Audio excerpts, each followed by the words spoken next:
I chose to do, I think it was brief number 11 for the music shop, and the idea was that there's a local music shop in town that wants to embrace the new, more modern age of music, so they thought the ideal way to do it would be through a website and through incorporating more modern musical instruments and whatnot into what they sell. So the main thing I wanted to make sure with the aesthetics of the web page was that it followed a kind of rich kind of warm feel that you tend to get with most old musical instruments like cellos. You'll follow a kind of rich wooden, deeply varnished wooden kind of feel. So that was the kind of feel I was going for. With the logo, I tried to mix that in with a bit more modern as well, so I had like an even mix of the two. And yeah, it's also evident in the fonts I've used for the titles as well.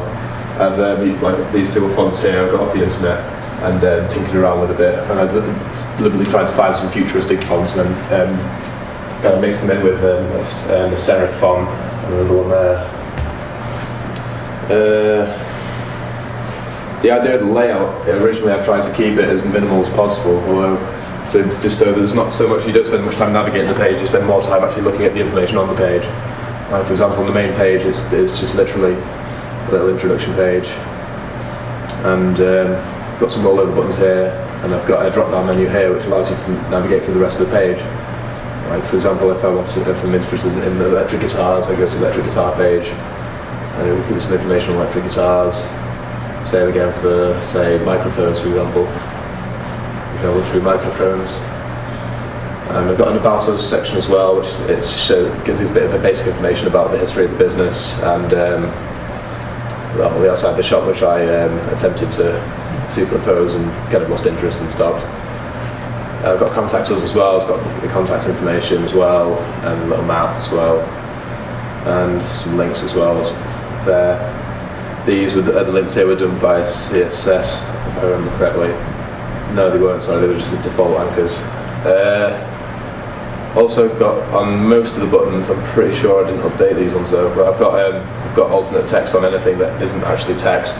Like any picture should have alternate text. Well, it's not showing up for some reason. But most pictures should have alternate text to say what the item is. It would go on Internet Explorer. Is that what it is? It's not something you've done wrong, it's fine. Oh, okay, that's fine then. Yeah, so they have all alternate text. You'll notice on all the windows as well, there's one area should say the same, although sometimes the spacing goes a bit out. That was an operator error on my part, but this box is always, and this bottom box here with the copyright on, are always in a little kind of margined, bordered table. I did that through CSS. So no matter what page I go onto, the right hand side one will always be in a little table. Although, as I said, the spacing varies depending on how much information is on this side of the table.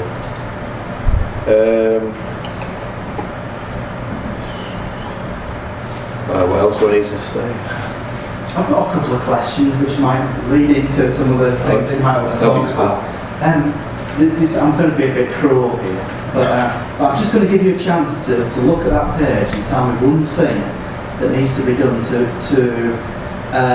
improve an enormous amount the searchability of that document. Searchability of the document? If we put it online. Oh yeah, of course. I haven't given it an 8. I'm glad that you answered that straight away. So that's clearly. I know it's such an easy thing to. Yeah, it's just. I just wanted to give you a chance. I've completely forgotten about that entirely.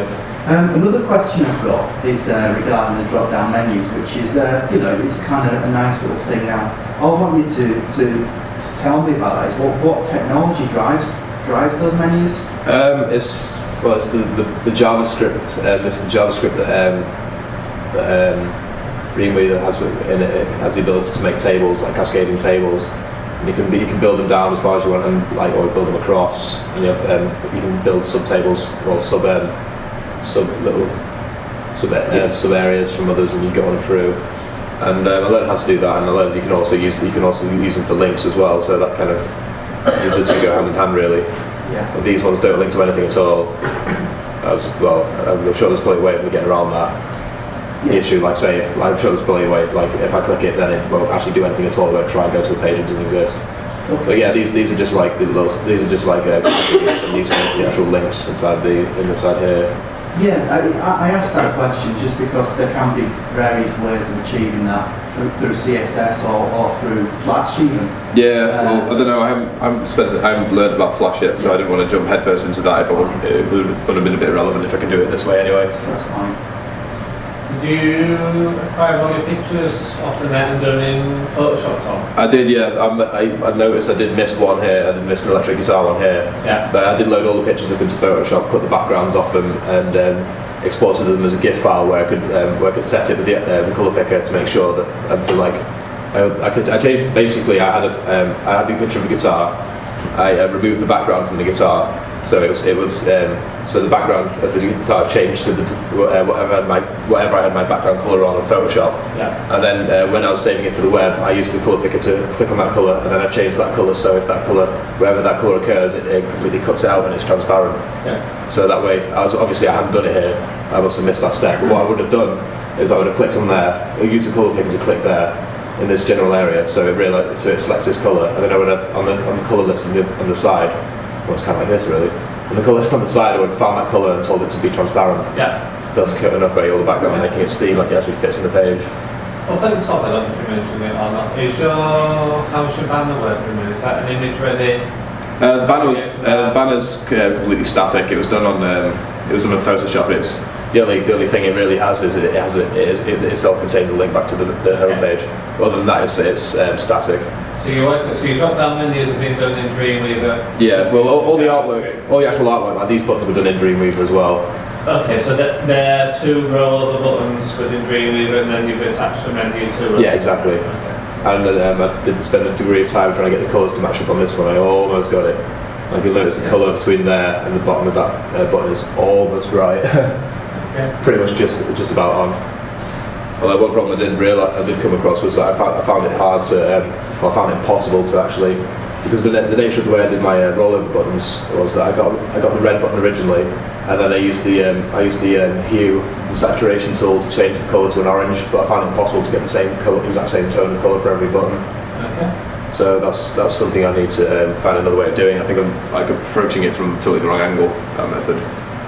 So, how do you reckon you've tackled accessibility? Sorry? How do you reckon you've tackled accessibility on the website? Well, as far as text is concerned, that's not an issue because screen readers would automatically pick up on that. But something like these buttons here, they've been rasterized, so it no longer recognises this as text; it just recognises it as an image. Yeah. So I've had to do alternative text, so everyone knows it's a products button, about us button, contact button, and useful links button. Yeah. Same with all these pictures, it basically over every one of these pictures, it basically says what it is, what's really next to it. So if you hover over it, it'll tell you. Or however, the accessibility feature works, it would tell you what each individual picture is. Right. Like this one would say APC40, that would say guitar, and so on. Yeah. It's just a big thing on your side because you're going to have what kind of products on there. You do this somewhere to tell people in terms of what they're looking at. Yeah. Well, that's another reason why I've got it all categorized as well. Yeah. So, I mean, for example, if you're going to be an electric guitar section, you're only really going to find electric guitars. Yeah. Okay. That's good. Okay. Thanks, Tom. Okay.